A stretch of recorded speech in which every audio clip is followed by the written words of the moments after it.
Hello and welcome to Transparency and Merit. I'm Joe, and you are listening to a show called Trade-Offs. My partner is Brian. What's going on? Yes. You know, I'm just responding to someone on Twitter. Mm-hmm. And, Are they out to get you? no, not at all. It was just someone mentioning how, like when an unattractive man approaches, like when a man approaches a woman that, like, she is basically more attractive than him, a lot of times she will get insulted because it kind of means that she's not attractive. Or not as, like, it's just... Anyway, What? I'm going Are off... you saying it's... Yeah. No, I disagree. I'm going to have to disagree. The ugliest, most incompatible person can hit on a woman, and I think she would still feel good. Unless she's having a bad day. I mean, on average, she's going to respond better to a good-looking man or a man she finds attractive than one that she does not. But the tastes and what they determine to be good-looking varies. I think you're being a little myopic. You know what? I think that there are there are people that individuals universally consider attractive and good-looking, and like I said, I could be wrong. But aren't those proven to be just complete? I mean, this is social programming at its finest. What's a Barbie doll? What is Cosmo magazine? What or any magazine for that matter? Most movies. The list goes on, and it's all programmed into your head. I don't buy any of it anymore. I could go up to the most beautiful woman in the world. I mean, how much of it is nature? Look, I can walk up to the most beautiful woman in the world and tell her she's beautiful, or tell her she's ugly. Whatever I feel like telling her, it's not going to make a difference. Well, like I said, I think that there are, on average, there are biological. I think there are biological things that most people find attractive in the opposite sex, and if you were to, at least in Western cultures, if you were to show pictures of well, this leads into an interesting conversation about what is marketed on television.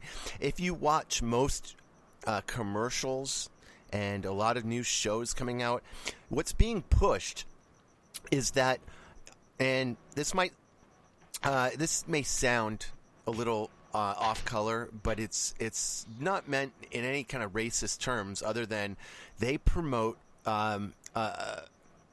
basically that two of the same is kind of boring, and kind of what's nouveau and kind of in, so to speak, is, and in most of the commercials it's with a African American dad and maybe a white female. So I've just noticed this as a trend more and more and more, and it's almost as if to say that staying within your own race is just kind of passé, and I find it strange. I don't know if you find the same thing true. Well, in my opinion, as hard as individuals try, how much are they going to, how much are they going to affect nature, and how much are they?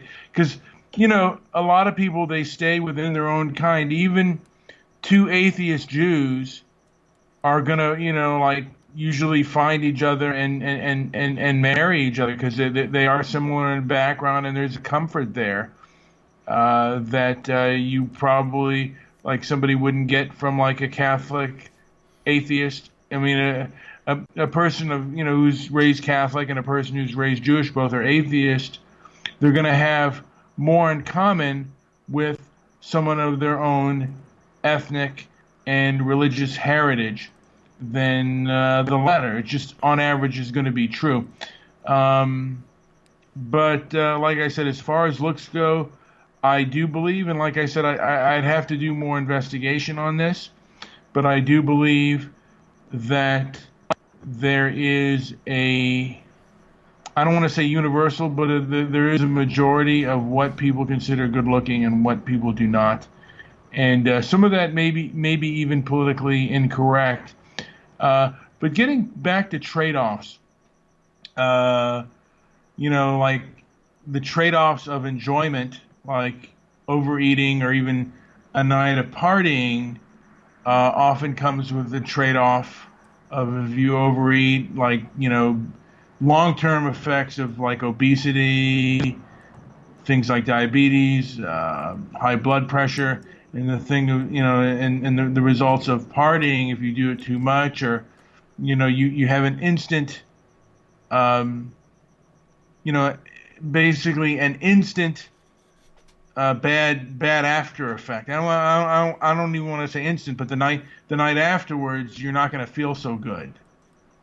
And so a lot of people, they outgrow partying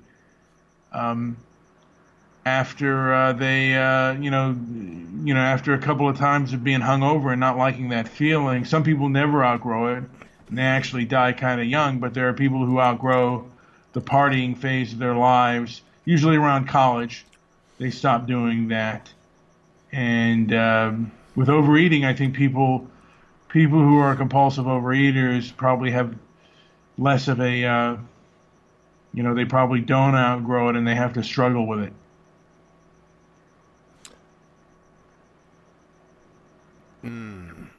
You think it's because there's food everywhere you go? There's a trigger at every corner. There's a food everywhere you go, and I think that the technology of processing and making food has not, our appetites and how we control our appetites has not caught up to that level. We know what's right to do, but can we do it? So that's the whole thing on that is, we know what's best for us. Of course, most people know that eating right and eating good is best for you, but are we going to do that?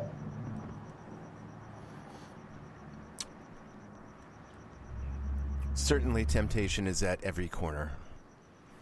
It is, and how do you and how do you best fight it? And what are the best techniques for fighting that?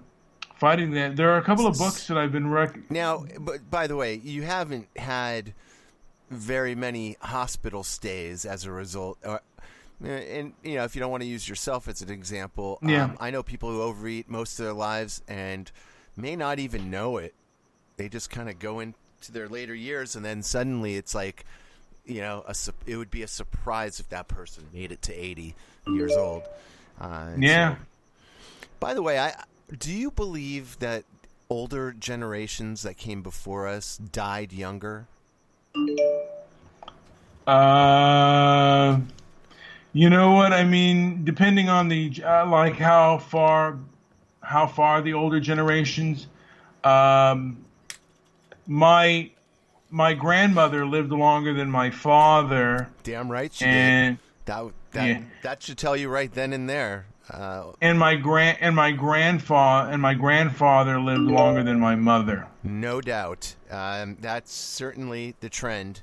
That's certainly the way things are going. We're dying younger now, and despite what everything says, that the medical system is there for us, and they have our backs, and they want us to live longer. The fact is, we're dying younger, and the medical system, which changed, by the way, during, I want to say it was Nixon's regime, when Kaiser Permanente came around.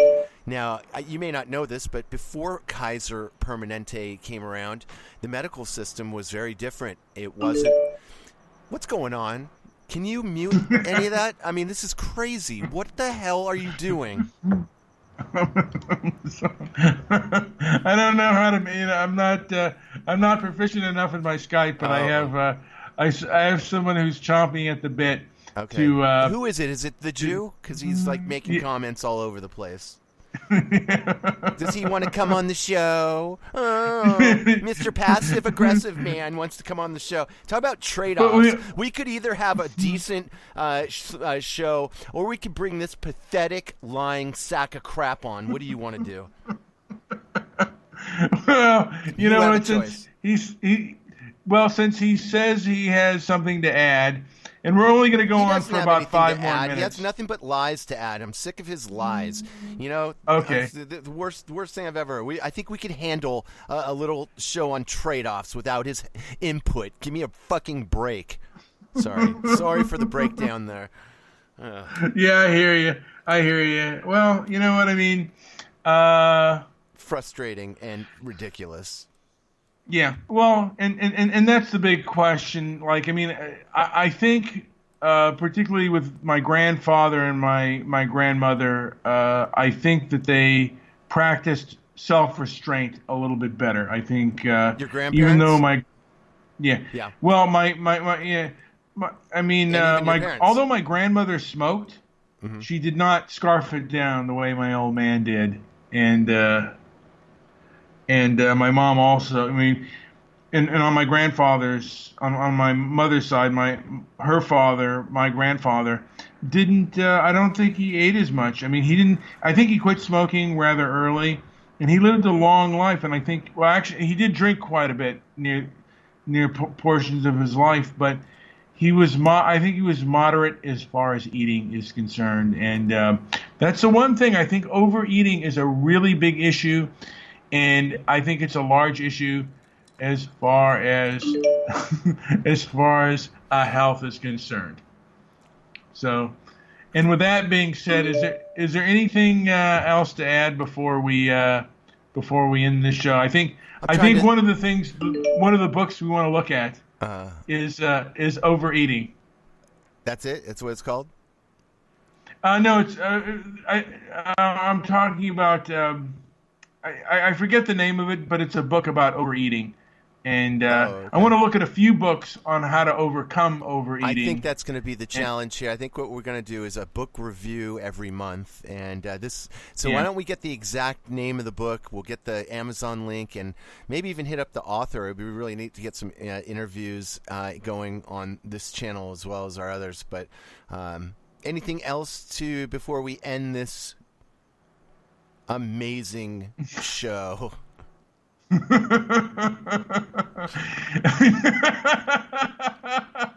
Don't worry, people. We have more. I mean, I don't know about you, but I do want to have some more conversations tonight. But this. I think you need to have conversations with one of your uncles. Yes, because Uncle Maury.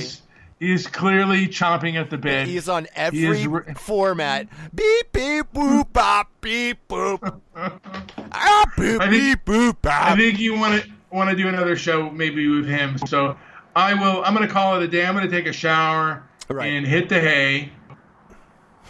And, welcome if you did find the show somehow. You are here, and thank you. It's Transparency and Merit. We have a website. We'll be back and we'll be doing some more of these shows and keeping them short for the time period. But anyways, have a good night. And you have anything else? No. Just we'll further the topic of overeating and how to overcome it, and what are the best techniques. That's right. What is worth statistically. It's kind of difficult to narrow things down on that. I think it's a battle that most people have not been able to, break. Verbal diarrhea. Thanks. Good night.